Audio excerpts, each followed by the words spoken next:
छोटा सा गांव धनपुर हर साल की तरह इस बार भी जन्माष्टमी के पर्व की तैयारी में जुटा हुआ था। गांव के हर घर में उत्सव का माहौल था। लोग भगवान कृष्ण के जन्मोत्सव को धूमधाम से मनाने की तैयारी कर रहे थे।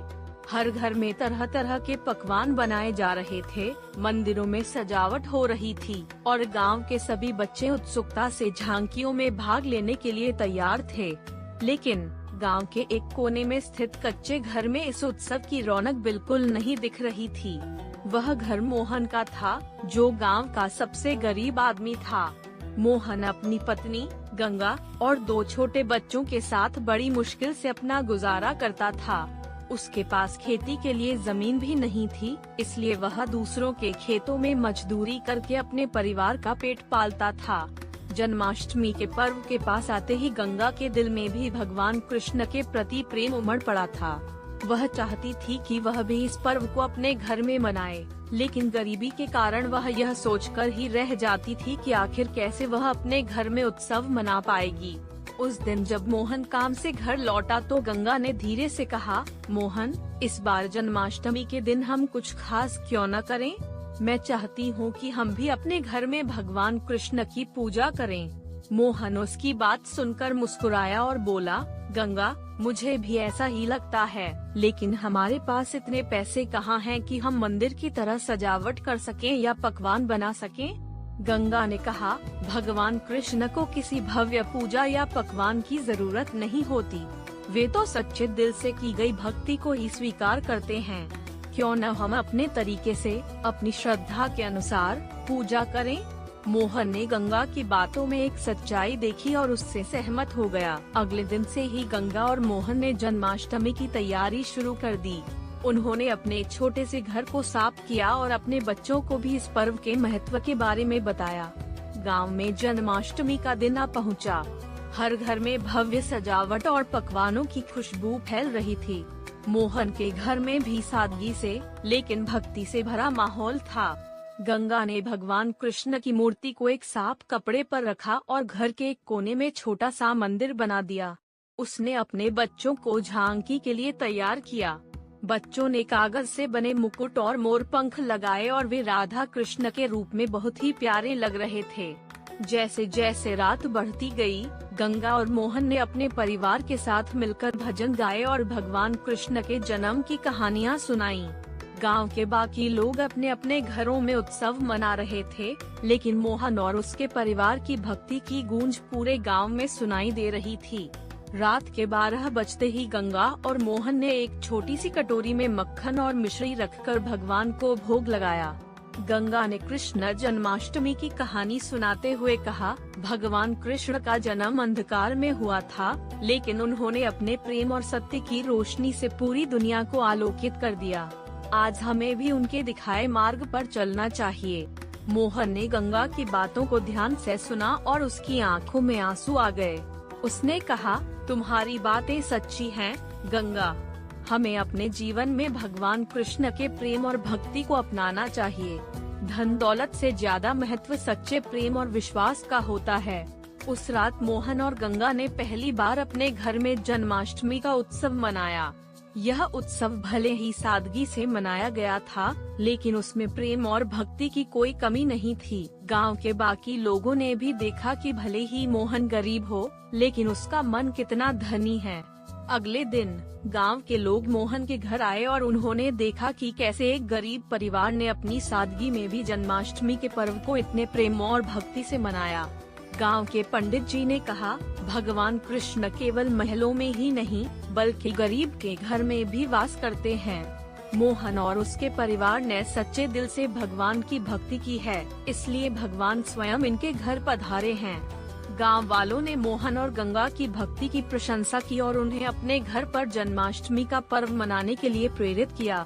मोहन और गंगा के इस साधारण उत्सव ने गांव में भक्ति और प्रेम का एक नया संदेश फैलाया।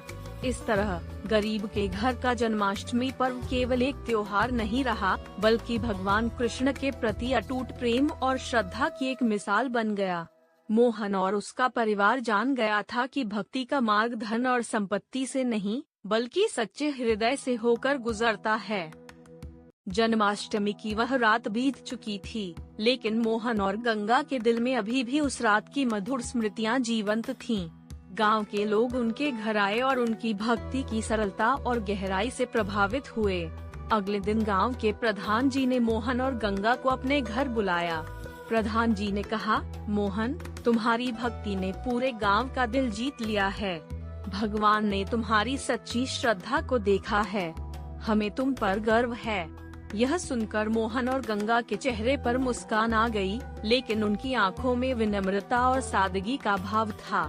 गांव के मंदिर के पुजारी जी ने भी मोहन से कहा, तुम्हारी भक्ति और समर्पण देखकर मैं बहुत प्रभावित हुआ हूँ। इस बार हम सोच रहे हैं कि अगले वर्ष जन्माष्टमी का उत्सव तुम्हारे घर के पास ही मनाया जाए। यह सुनकर मोहन और गंगा आश्चर्यचकित रह गए। उन्होंने सोचा कि एक छोटे से गरीब घर में कैसे इतने लोग आ सकते हैं, लेकिन पुजारी जी की बातों में एक सच्चाई और प्रेम था जिसे वे ठुकरा नहीं सकते थे।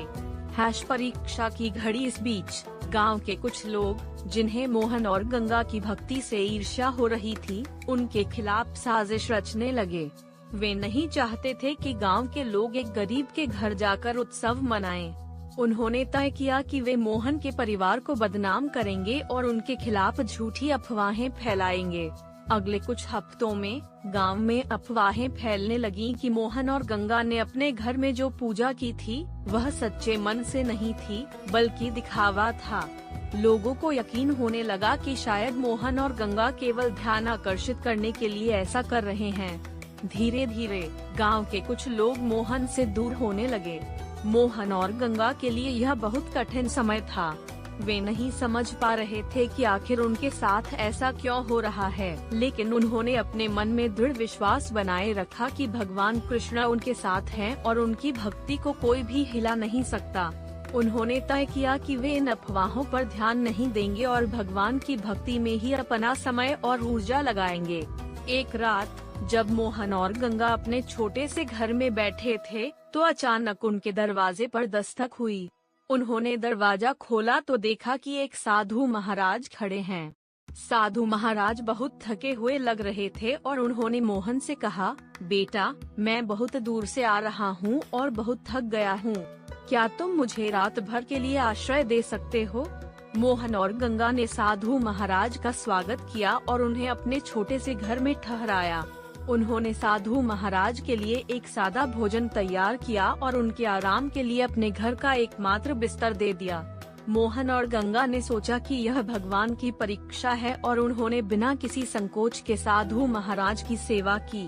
अगले दिन सुबह साधु महाराज ने मोहन और गंगा से कहा, तुम्हारी सेवा और भक्ति देखकर मैं बहुत प्रसन्न हूँ। तुमने साबित कर दिया है कि सच्चा भक्त वही होता है जो बिना किसी स्वार्थ के दूसरों की सेवा करता है। यह कहकर साधु महाराज ने आशीर्वाद दिया और कहा, तुम्हारे घर में हमेशा भगवान का वास रहेगा। तुम्हारी सभी समस्याएं समाप्त हो जाएंगी और तुम्हारा परिवार हमेशा सुखी रहेगा। साधु महाराज के जाने के बाद गांव में एक चमत्कार हुआ। जिन लोगों ने मोहन और गंगा के खिलाफ साजिश रची थी, वे बीमार पड़ने लगे। उन्होंने समझ लिया कि उन्होंने मोहन और गंगा के साथ अन्याय किया है और भगवान ने उन्हें उनकी गलतियों का फल दिया है। उन्होंने मोहन से माफी मांगी और कहा, हमने तुम्हारे बारे में गलत सोचा, हम ईर्ष्या और घृणा से भर गए थे, लेकिन अब हम समझते हैं कि तुम सच्चे भक्त हो। कृपया हमें माफ कर दो। मोहन और गंगा ने विनम्रता से सबको माफ कर दिया और कहा, भगवान कृष्ण ने हमें सिखाया है कि माफी और प्रेम ही सच्ची भक्ति है। हम सभी को एक दूसरे के प्रति प्रेम और सम्मान के साथ रहना चाहिए। इस घटना के बाद गांव में एक नया माहौल बन गया। गांव के सभी लोग मोहन और गंगा के साथ मिलकर जन्माष्टमी का पर्व मनाने की तैयारी करने लगे। इस बार गांव के मंदिर में नहीं, बल्कि मोहन के घर के पास ही उत्सव मनाया गया। गांव के लोग अपने अपने घरों से मिठाइयाँ और पकवान लाए और सबने मिलकर भगवान कृष्ण की झांकी सजाई। गांव के लोग इस बात को समझ चुके थे कि भगवान की भक्ति के लिए धन और दौलत की आवश्यकता नहीं होती, बल्कि सच्चे मन और प्रेम की आवश्यकता होती है। मोहन और गंगा की भक्ति ने पूरे गांव को यह सिखाया कि सच्ची भक्ति वह होती है जो निस्वार्थ और निष्कपट होती है। जन्माष्टमी की उस रात गांव के लोग मोहन के घर के पास एकत्रित हुए और उन्होंने भगवान कृष्ण की आरती की। सबने मिलकर भजन गाए और भगवान की महिमा का गुणगान किया। उस रात पूरा गांव एक परिवार की तरह लग रहा था, जहां कोई भेदभाव नहीं था, कोई ईर्ष्या नहीं थी, बस प्रेम और भक्ति का भाव था। इस तरह मोहन और गंगा की सादगी और भक्ति ने पूरे गांव को एक साथ जोड़ दिया। उन्होंने साबित कर दिया कि सच्चे भक्त वही होते हैं जो निस्वार्थ भाव से भगवान की सेवा और भक्ति करते हैं। उनकी कहानी ने गांव के हर व्यक्ति को यह सिखाया कि सच्ची भक्ति धन और संपत्ति से नहीं, बल्कि प्रेम, करुणा और सेवा से होती है। गांव में अब हर वर्ष जन्माष्टमी का पर्व उसी स्थान पर मनाया जाता है, जहां मोहन और गंगा ने पहली बार अपने घर में भगवान कृष्ण की पूजा की थी। और इस प्रकार एक गरीब के घर की जन्माष्टमी ने पूरे गांव के जीवन को प्रेम और भक्ति से भर दिया। इस दूसरे भाग में कहानी ने मोहन और गंगा के विश्वास और भक्ति की गहराई को और भी उजागर किया। उन्होंने सभी बाधाओं का सामना किया और भगवान की भक्ति में अडिग रहे।